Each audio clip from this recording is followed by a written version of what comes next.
हम बात करते हैं संन्यास योग जन्म कुंडली के अंदर कब बनता है।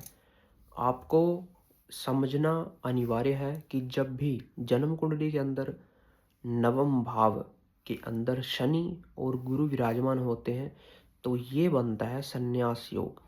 हम इसे डिफाइन करते हुए समझते हैं। जन्म कुंडली के अंदर गुरु को धार्मिकता का कारक माना जाता है। धार्मिक यात्राएं गुरु से देखी जाती हैं। ज्योतिष, कर्मकांड, मंत्र, शास्त्र, जितनी भी धार्मिक चीज़ें हैं वो हम गुरु से देखते हैं। हम देव भक्ति, इष्ट सिद्धि, इन सब का विचार भी हम गुरु से कर सकते हैं। यज्ञ इत्यादि गुरु के कारकत्व के अंदर आता है। अब चलते हैं शनि के ऊपर। शनि एक दार्शनिक विचारधारा वाला ग्रह माना जाता है। इसके अंदर डिसिप्लिन है, इसके अंदर दार्शनिकता है। क्या सही है, वह क्यों सही है? जब ये क्वेश्चन दिमाग के अंदर आता है तो शनि का प्रभाव जन्म लेता है।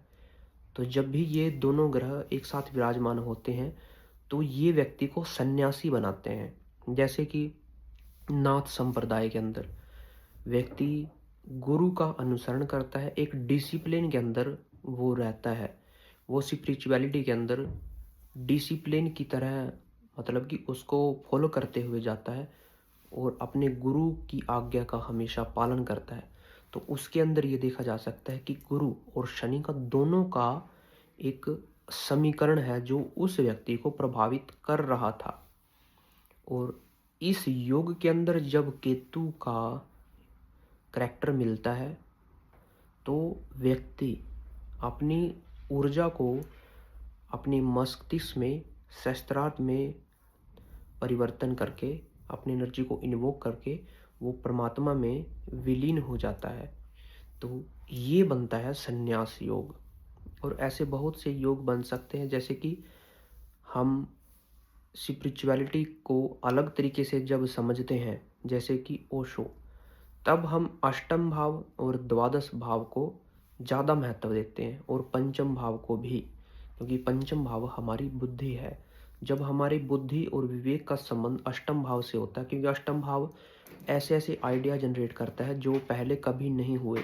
और द्वादश भाव को अंतिम यात्रा का भाव माना जाता है।